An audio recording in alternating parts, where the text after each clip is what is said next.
the voice that you use to sing a song is part of the song. You really should try and keep that powerful delivery, because it has the power, people really believe, to change the seasons, to change your health. Just those vibrations carry everything.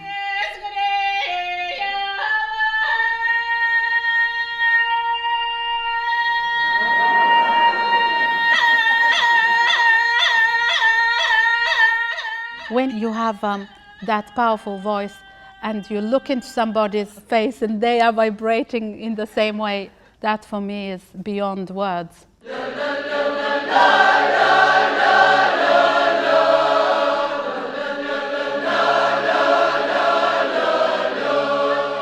Lucky does incredible work in songwriting with young people, and he brought these songs about love and harmony, and I brought songs of disruption, and that's a really nice, for me, way of bringing two worlds together just in the themes of what we sing about.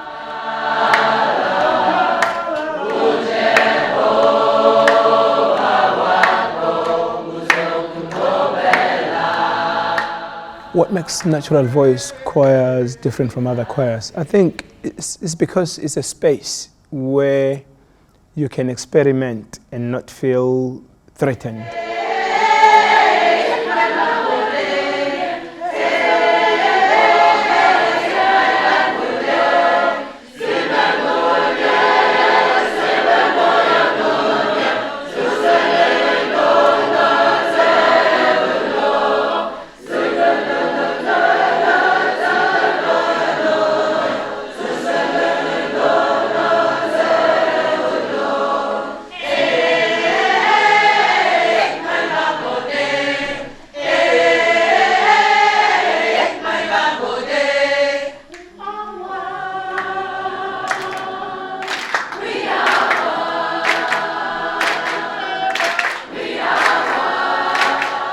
We were doing the song about we are one, we belong together.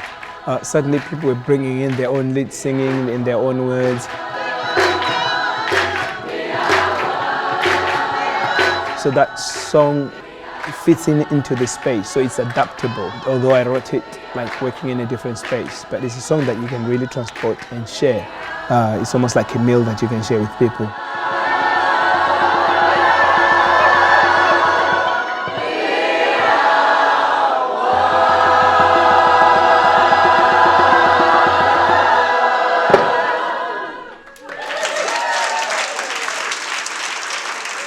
All the way from the beginning. So, Swinging along the open road, under the sky that's clear. swinging along.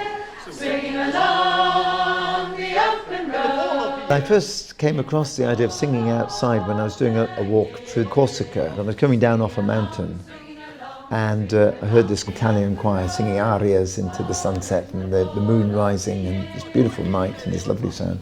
And I just knew that I wanted to do something similar to that. So I started connecting all my hill walking experience in the Lake District with the singing I was doing with Frankie, and connecting that into leading groups going up into the hills. There's a physical part, which is you're breathing more and your blood's rushing around, and that really helps the singing. And the singing raises the spirit and connects people together more. And that helps the walking, so people's spirits are raised, they don't feel quite so tired, or the bones don't ache so much as they did, and so they walk better. It just seemed natural to me to connect the two together. Swinging along the open road, all in the fall of the year. I have promises to keep, and I have promises to keep, and miles to go before I sleep, and miles to go before I sleep. For me, there's something about the natural voice, which is about human beings that naturally connect with other people. And so I try not to stand in the way of that when I'm leading groups. And so for me, there's something in a natural voice group which is about the people being as important as the music. And must have promised I keep, and miles to go before I sleep, and miles to go before I sleep, and miles to promises Christ keep, and miles to go before I sleep, and miles to go before I sleep. Very nice, lovely. The song is like a live thing. Give breath to it. I think it's like a forest creature. It's there, it's just hearing it and slithering about. When it's ready, it's just going to slither off back to the forest. The workshop I was asked to do was about listening, Listen to other people further away, furthest away. drawing on the times that I've had in the forest, which is over 25 years now, how the Baka are and how their society really is built through cooperation, and it's demonstrated through the singing. It's a medicine, and this is what they would say also in the forest. Singing mends arguments, it brings you together, it makes you strong. They're a very tiny group in a huge forest. They need each other, and it brings that togetherness, that unity and safety, and people know each other and love each other through the singing. Singing is breath, so it's your whole body singing, it's not just your mouth. And I like to help the sound become more rhythmic and more fun and more heard by having it come out of the whole body.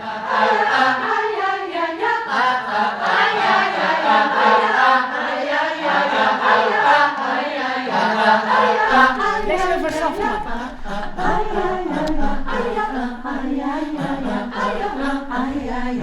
It's weaving, it's weave go louder.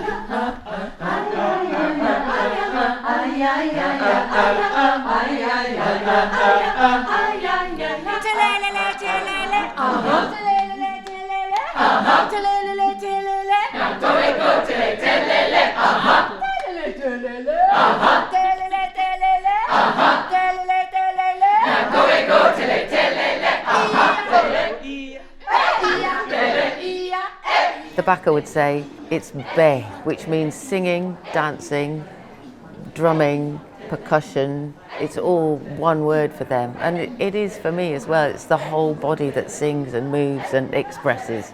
It's your expression now, and it's putting your power together, putting all of our powers together for positive. And that's what I think the NVN does so well.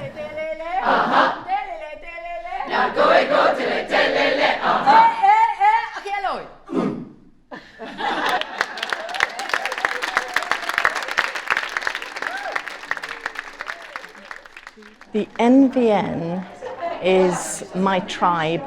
I didn't know I needed to sing until I joined a choir, and once you've joined a group like this, you can't look back because it's just glorious. When I Googled a cappella Warwickshire, and Bruce Knight came up, so I joined his choir, and I wanted to put down on there how significant a moment that was, because it's just completely lovely to be in a choir, and even better to realise that you've got what it takes to run a choir, because I don't read music and I didn't know I could do it until I started it. So it's bravery and spreading the joy.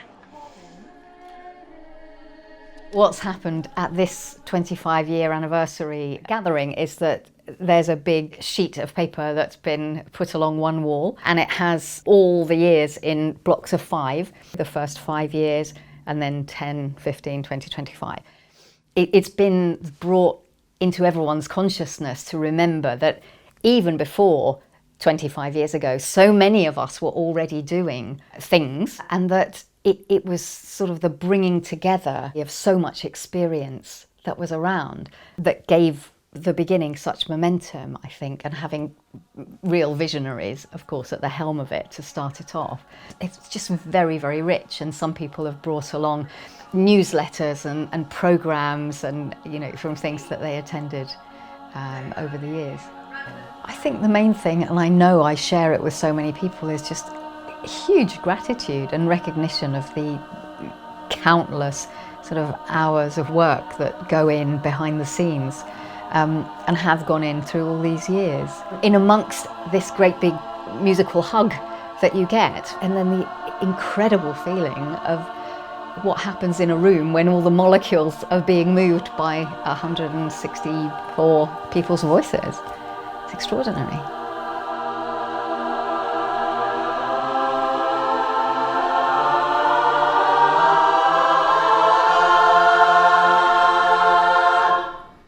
The NVN has had several beginnings, as it were.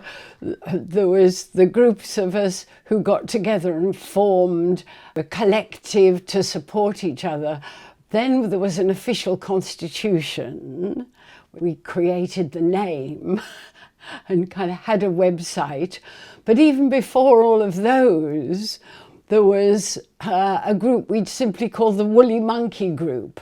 We were people who were starting to teach voice, or as I say, they'd apprenticed with me or done some weekend trainings with me. So I guess you could say the first seed was the first workshop I ever did, which was in July 75, thinking it was a one-off. And that went on for 3 years in London, during which time people invited me to go and run the similar kind of workshop in their theatre group, their women's group, their folk festival. So as I say, to put my finger on quite when the moment that that seed grew into the NVN, other than the formal 25 years ago, is very difficult.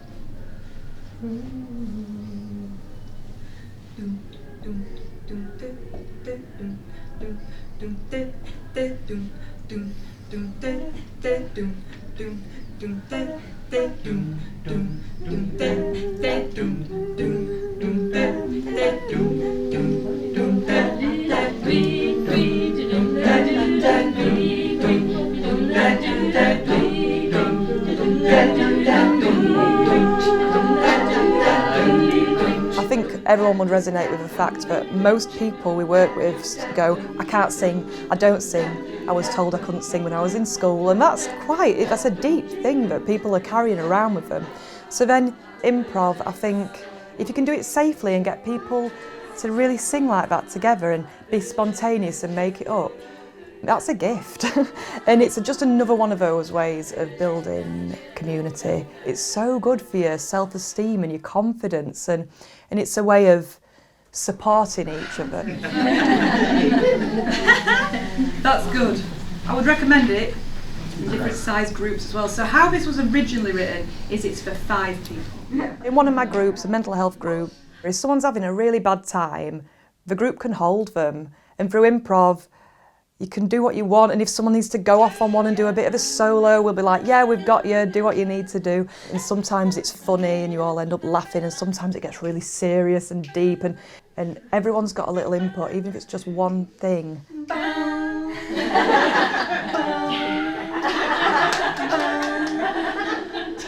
It's just so rich, I think. And the stuff I've been learning from people here and from overseas, it feels like I'm just scratching the surface, really, and like I just need to keep going with it and keep bringing it, because it's fun.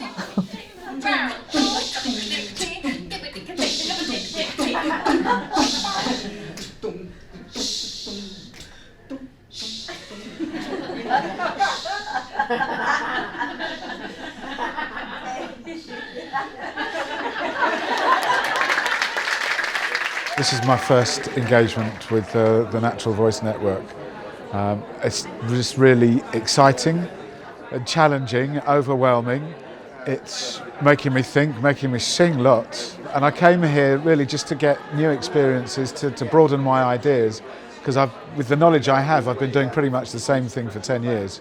And so now I really want to expand what I can do, what the choirs can do, and how I can help people, and myself, of course.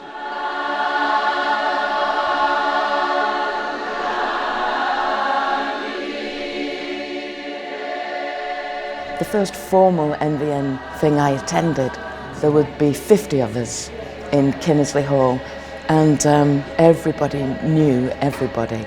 And since then, what fascinates me isn't the one journey of the NVN, but actually the millions of journeys that have all fed into it like a river, like lots of theatre groups and protest marches and Greenham Common and residentials and millions of ways that people found other people to sing with in a natural voice way, which connected them to each other, which then connected them to the network. Voice Camp has come out of it, Sing for Water has come out of it, lots of other national events have come out of it. Now we've got over 700 members, we can't possibly all know one another, and there's a million different ways now of being a voice practitioner.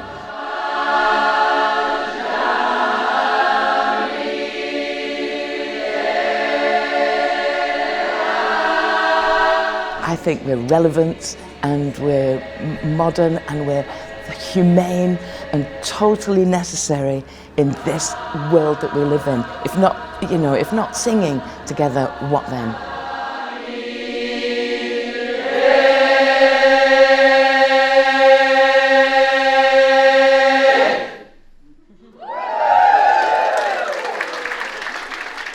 The next toast, traditionally, would be our reason for gathering here together today, which is quite an easy one. So, we're celebrating our 25 years and all the lovely singing that we do. We're celebrating our friendship and our passion for singing and our belief in the power of song to change lives.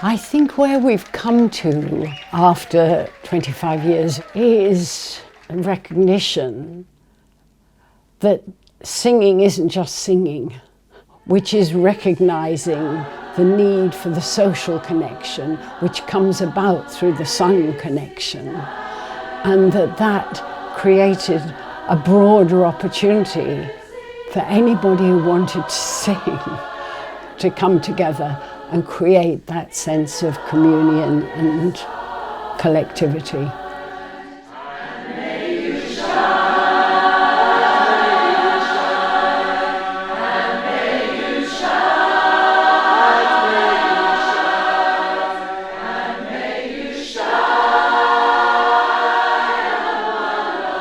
Hopes for the future.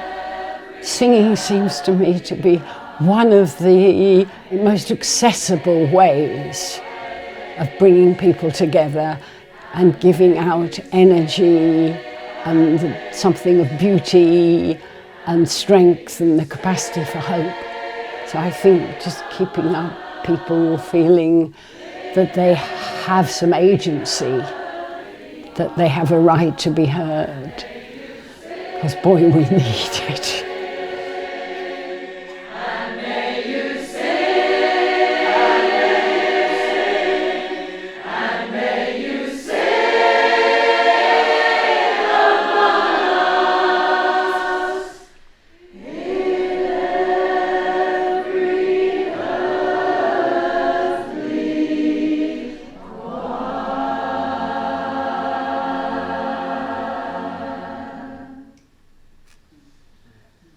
The constant that has fed into the river from the very beginning is the idea that people should find their own right to sing. We are equals, we haven't got a hierarchy.